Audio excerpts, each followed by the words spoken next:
Setelah 2 hari berada di rumah sakit, akhirnya Kania diperkenankan untuk pulang. "Semuanya udah lengkap kan, Mas?" tanya Kania memastikan sebelum meninggalkan gedung rumah sakit. "Sudah sayang," jawab pria yang dipanggil Mas oleh Kania tadi. Revan dengan senang hati mendorong kursi roda Kania. Untuk Twins Day, Revan sengaja meminta bantuan pada ibu dan mertuanya. Setelah masuk ke dalam mobil, dengan cepat kendaraan beroda 4 itu bergerak meninggalkan basement rumah sakit. "Makasih banyak ya udah mau berjuang," tutur Revan yang sudah kesekian kalinya. Kania menghembuskan napas gusar. "Gak ada topik lain apa, Mas?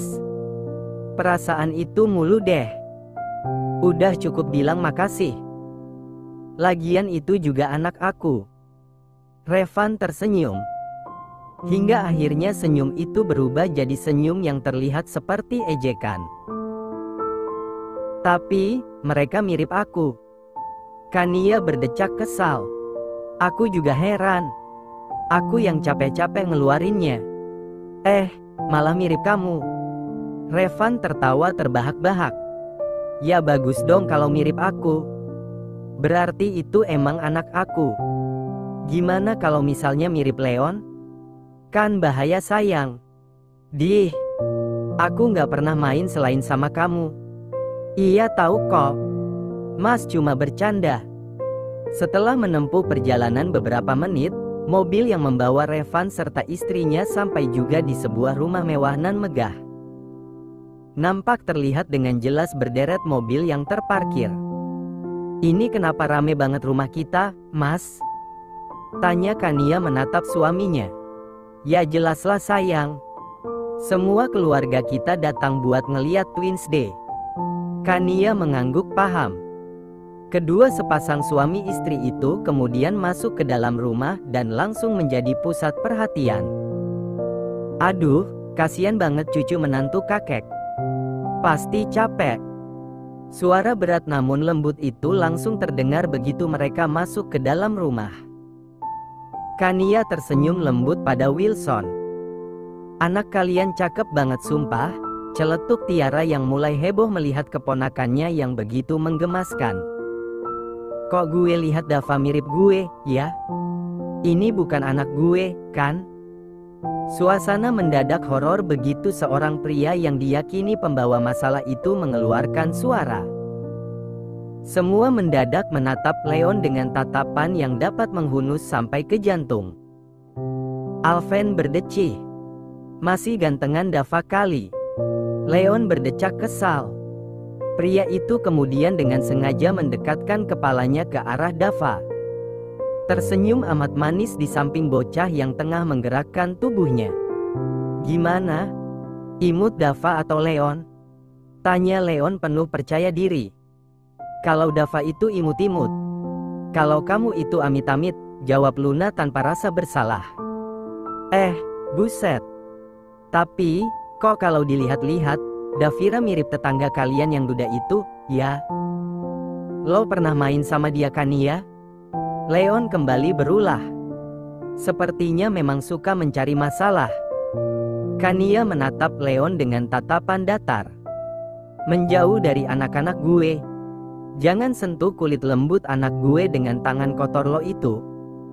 Leon yang semulanya hendak menguyel-uyel pipi Davira, langsung menghentikan aktivitasnya. Balik menatap Kania dengan tatapan tidak suka.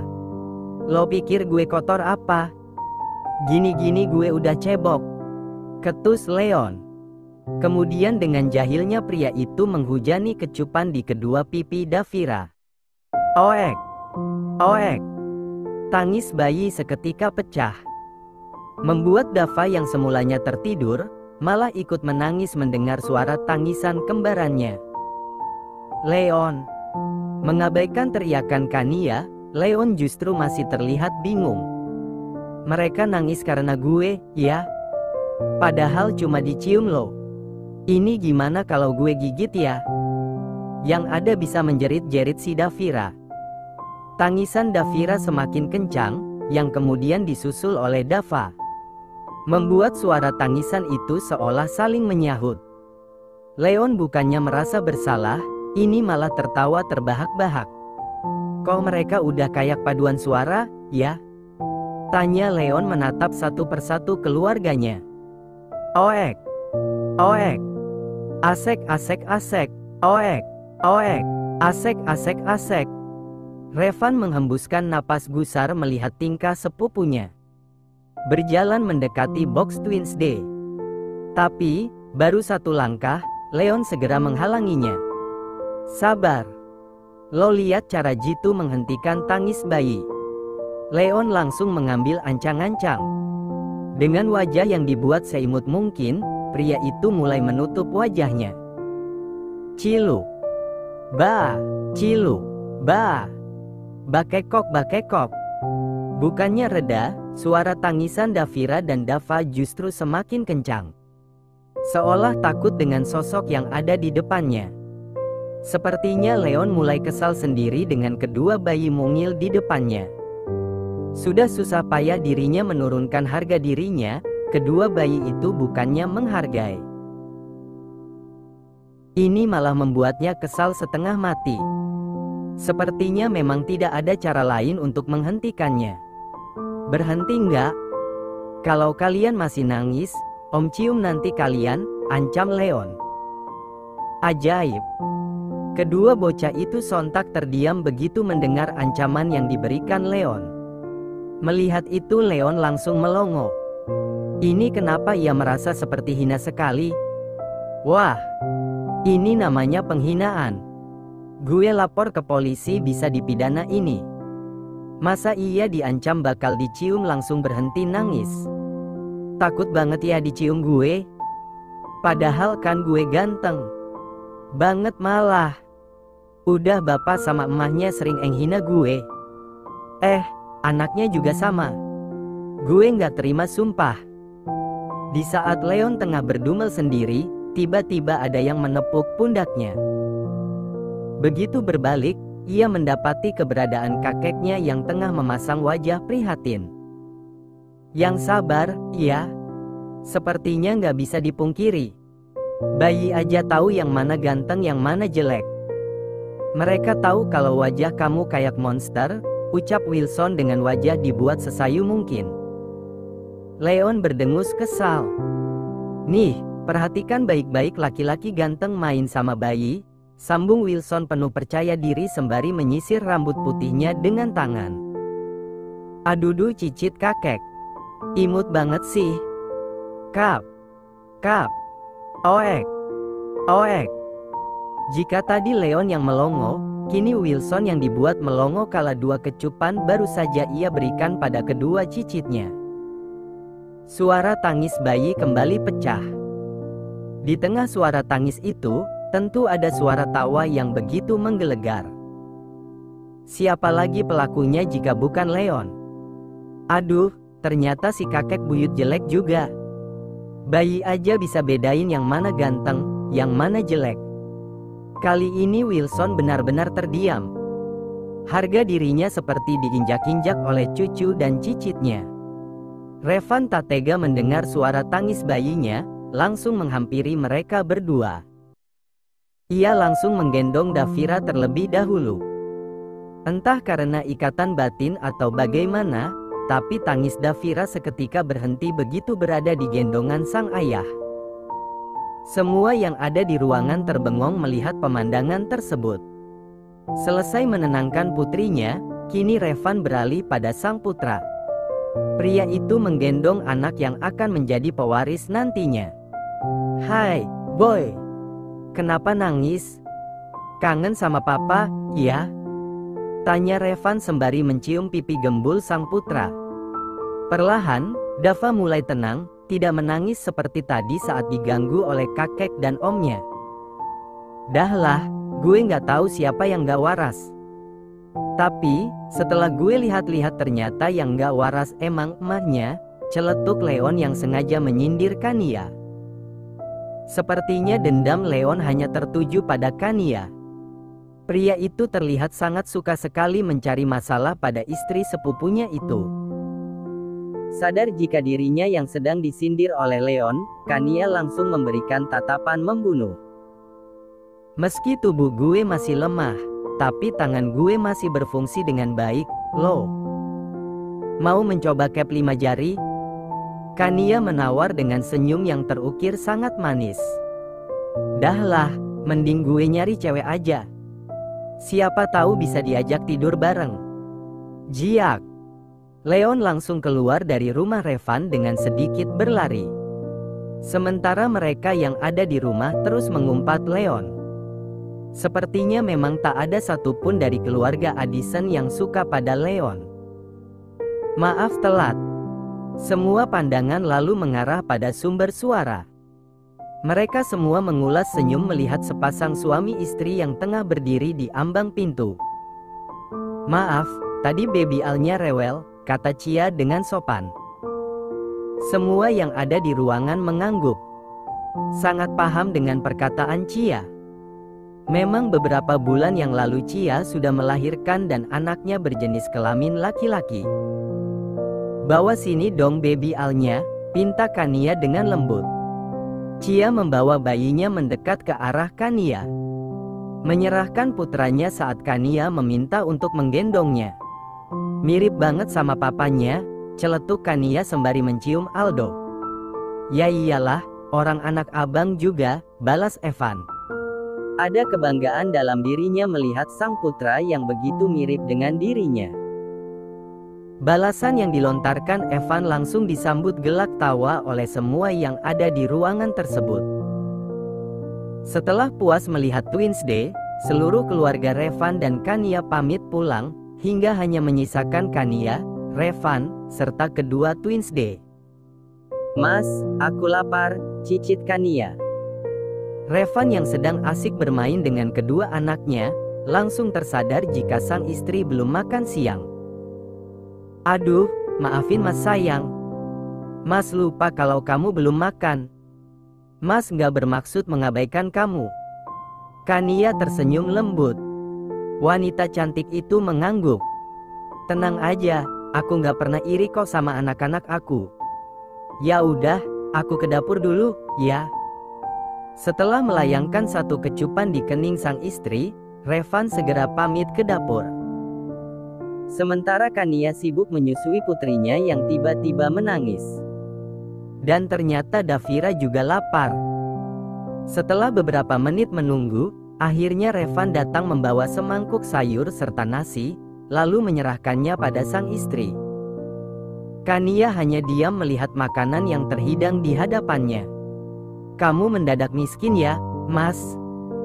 Tanya Kania dengan pandangan yang sulit diartikan. Hah? Revan menunjuk dirinya. Enggak, alhamdulillah perusahaan masih aman. Kenapa nanya?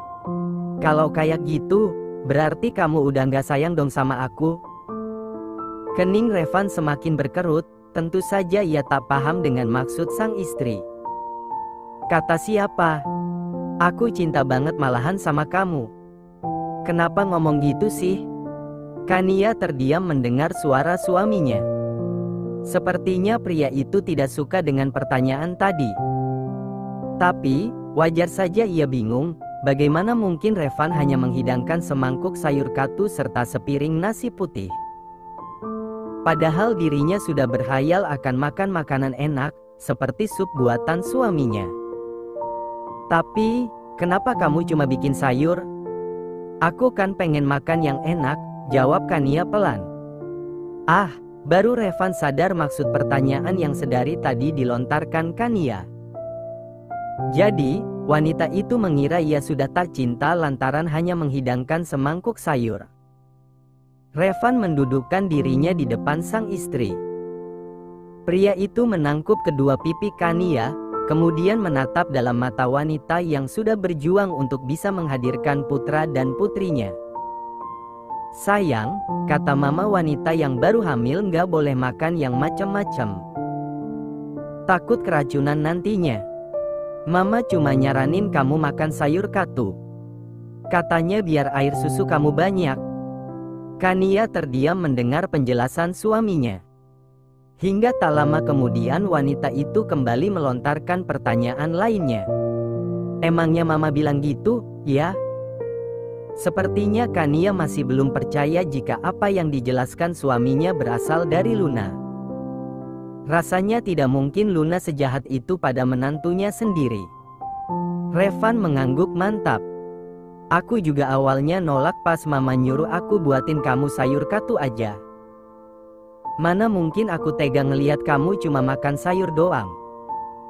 Apalagi kamu abis lahiran. Tapi, pas mama ngejelasin, aku akhirnya paham, tutur Revan lembut. Oh, atau perlu kita cari informasinya di Google? Kania menggeleng. Aku percaya kok, Mas. Ya udah sini aku makan. Kania segera menyantap sayur katu yang dibuatkan suaminya. Meski rasanya tidak enak dan hambar, tapi tetap harus ia makan. Mungkin inilah makanan yang akan ia santap setiap harinya nantinya. Maafin aku ya sayang. Gara-gara aku kamu harus menderita kayak gini. Udah berjuang menghadirkan dua buah hati kita. Sekarang kamu juga harus makan makanan yang gak ada rasanya. Udah tahu kan gimana perjuangan perempuan? Makanya kamu harus sayangi dan cintai aku setiap hari. Revan tersenyum. Mengangkat sebelah tangannya, kemudian meletakkannya di atas kening. Memberikan hormat pada sang istri. Siap, bos. 3 bulan telah berlalu. Semenjak kehadiran Twins-Day, rumah yang semulanya sepi kini mendadak ramai. Hampir setiap hari keluarga Addison maupun keluarga Kania datang hanya untuk sekedar bermain dengan Davira dan Dava. Tidak sampai di situ saja, masih banyak lagi keseruan lainnya setelah kedua bayi mungil itu hadir di dunia. Tapi, rupanya tidak hanya keseruan yang mereka rasakan, sengsara pun sudah mereka rasakan. Bagaimana tidak? Hampir sepanjang malam Revan begadang hanya untuk membantu sang istri mengurus Twins-Day. Sumpah demi apa, Revan tak menyangka jika mengurus bayi akan serepot ini. Tapi anehnya, meski merepotkan, namun begitu melihat kedua bocah yang memiliki wajah yang sangat mirip dengannya, rasa lelah itu hilang begitu saja berganti dengan rasa syukur. Jujur saja, kadang dirinya pernah menggerutu kala ia harus menjaga Twins-Day, sementara tugas kantornya menumpuk. Ia saat itu tak tega membangunkan istrinya karena melihat raut wajah tenang, mungkin karena wanita itu terlalu lelah. Hingga akhirnya ia sempat memarahi kedua anaknya itu lantaran sangat rewel dan terus berceloteh layaknya bayi pada umumnya. Namun, di saat semua tugasnya sudah ia kerjakan, ada perasaan bersalah yang menyelusup ke dalam hatinya kala melihat wajah damai putra dan putrinya yang tengah terlelap. Ia sangat menyesali perbuatannya yang sempat memarahi kedua anaknya itu. Bahkan, ia sangat berharap bisa mengulang waktu. Padahal dirinya lah yang dulu sangat berharap bisa memiliki anak, namun bukannya menjaga, ini malah memarahi mereka. Meskipun mereka tak mengerti apa-apa, tetap saja ia merasa bersalah. Di saat dirinya menceritakan perihal dirinya yang pernah memarahi kedua anaknya pada Kania, wanita itu hanya berkata, kadang, ekspektasi itu nggak semanis realita. Aku udah bisa nebak kok ini semua. Ngurus bayi itu nggak semudah yang kamu bayangkan. Bukan cuma beliin mereka pakaian, mandiin mereka, main sama mereka, terus jagain mereka. Mungkin terdengar mudah, tapi nyatanya enggak sama sekali. Ngurus bayi itu sangat merepotkan. Apalagi kalau mereka lagi aktif-aktifnya. Nenangin bayi yang lagi nangis aja nggak mudah loh. Butuh kesabaran yang ekstra. Aku yakin kamu pasti nggak kepikiran kalau ngurus bayi bakal serepot ini. Tapi, percaya nggak percaya, ketika anak-anak itu udah tumbuh menjadi remaja, di situ kita mulai merindukan masa-masa mengurus mereka. Mungkin saat ini kamu pengennya Davira sama Dava cepat-cepat besar. Tapi, di saat mereka sudah bisa mengurus diri sendiri dan udah jarang meminta bantuan sama kamu, di situ kamu bakal merasa kehilangan. Anak perempuan yang awalnya sangat dekat sekaligus manja sama kamu, perlahan akan berubah. Akan tumbuh rasa gengsi yang nantinya akan membuat mereka bertingkah layaknya gadis dewasa. Kamu yang biasanya tiap hari nyium mereka, mungkin nanti bakal susah ketika mereka udah tertarik sama lawan jenis, yang artinya mereka akan malu ketika kamu mencium. Anak laki-laki yang biasanya meminta kamu menemaninya untuk bermain mobil-mobilan bersama akan berhenti ketika mereka sudah beranjak dewasa. Bahkan, untuk sekedar mengobrol biasa pun akan susah karena waktunya habis untuk nongkrong sama teman-temannya. Dan yang lebih menyakitkan untuk orang tua adalah ketika anak-anak mereka akan membina rumah tangga sendiri. Di situ rasa kehilangan akan benar-benar terasa. Putri kamu yang dulunya nangis di pelukan kamu, setiap hari minta diantar ke sekolah, manja sama kamu akan berakhir. Ada perasaan gak rela ketika anak yang sudah kamu besarkan menjadi milik orang lain. Kamu yang menjaga dia selama kurang lebih 20 tahun, memastikan dia selalu baik-baik saja. Tapi, kamu harus pasrah ketika datang seorang laki-laki yang akan mempersunting dia nantinya. Kamu tahu, itulah siklus kehidupan. Jadi, jangan sia-siakan momen ini, sebaliknya nikmati aja. Saat ini Revan dan Kania sedang asik bermain dengan putra dan putrinya. Tawa berderai dari kedua bibir pasangan suami istri itu kala melihat Davira yang tertawa kala melihat tingkah konyol Revan. "Sayang, kamu serius nggak mau pakai jasa babysitter?" tanya Revan yang kesekian kalinya. Bukan tanpa alasan pria itu terus melontarkan pertanyaan yang sama. Tapi, rasanya tidak tega melihat sang istri yang selalu disibukkan oleh Twins Day. Ia tahu jika itu memang tugas orang tua. Tapi, tetap saja ia tak tega kala melihat istrinya yang kelalahan. Apalagi dirinya tak bisa senantiasa terus bersama Kania dan kedua anaknya karena urusan kantor yang memang tak bisa ditinggal. Meski ia CEO-nya, tapi jika selalu bolos, maka dirinya akan diberhentikan oleh para petinggi perusahaan. Lagian, hanya itu satu-satunya sumber penghasilannya. Kania memutar matanya, merasa jengah dengan pertanyaan suaminya. "Enggak, Mas." "Kenapa?" "Karena aku pengen ngurus anak-anak aku. Aku pengen selalu ada di setiap tumbuh kembang mereka." Mendengar alasan sang istri, Revan teringat dengan janjinya yang pernah ia lontarkan pada kedua anaknya. "Nggak gitu maksud aku sayang. Kita tetap aja kok buat mereka. Babysitter tugasnya cuma bikinin makanan terus ganti popok bayi dan hal-hal kecil lainnya." "Enggak, Mas." Kania kembali menolak dengan tegas. "Aku nggak mau. Entar kamu malah selingkuh lagi sama babysitternya," sambung Kania dengan suara pelan. "Hah?" Revan yang sempat mendengar gumaman sang istri, langsung terlonjak.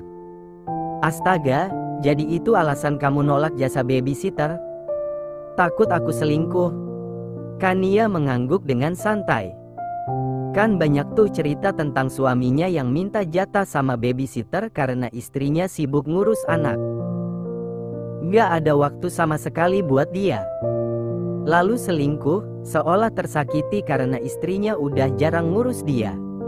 Cih, gak tahu diri banget.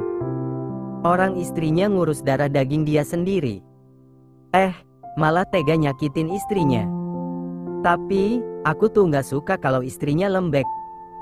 Dikit-dikit nangis, terus bergaya seolah wanita paling tersakiti. Apalagi kalau di sinetron. Bah! Langsung keluar tuh laguku menangis, membayangkan betapa kejamnya dirimu atas diriku. Kalau aku sih udah pasti gak bisa nahan diri. Cuma satu yang perlu dilakuin. Potong titiknya, maka semuanya akan berakhir, gak ada lagi yang namanya perselingkuhan. Revan hanya diam mendengar celotehan tidak penting istrinya. Inilah alasannya benci melihat sang istri menonton sinetron serta membaca cerita yang bisa mempengaruhi pikirannya. Ya udah, aku nggak bisa paksain kalau itu keputusan kamu. Aku bakal berusaha meluangkan waktu buat kalian bertiga. Aku janji bakal ngajak kalian jalan-jalan kalau ada waktu luang. Yeay. Papa nanti ngajak kita jalan-jalan. Pokoknya kita harus pelorotin papa. Beli itu, beli ini, pokoknya belanja banyak-banyak, ucap Kania dengan suara yang dibuat seperti anak kecil. Astaga, udah kayak punya 3 anak gue. Sayang, kamu gak kangen apa sama aku? Tanya Revan. Ngapain aku kangen sama kamu, orang tiap hari kita ketemu juga. Sepertinya Kania tidak paham dengan pertanyaan suaminya. Tapi, aku kangen sama kamu. Maksud kamu apa? Aku kangen sama kamu sayang, bisik Revan tepat di samping telinga Kania. Membuat wanita itu akhirnya paham. Aku udah puasa 4 bulan Iho. Kamu gak kasihan apa sama aku? Semenjak usia kandungan Kania memasuki bulan akhir, Revan memang tak berani untuk melakukan hubungan intim. Tentu saja ia takut menyakiti kedua anaknya yang ada di dalam kandungan. Hingga sampai saat ini pun ia tak pernah dapat jatah. Palingan hanya sekedar ciuman saja. Kania tersenyum. Tangan wanita itu terangkat menyentuh rahang suaminya. Mulai mengelus-elus di bagian sana, hingga membuat Revan nyaris terpejam. Nanti malam, ya.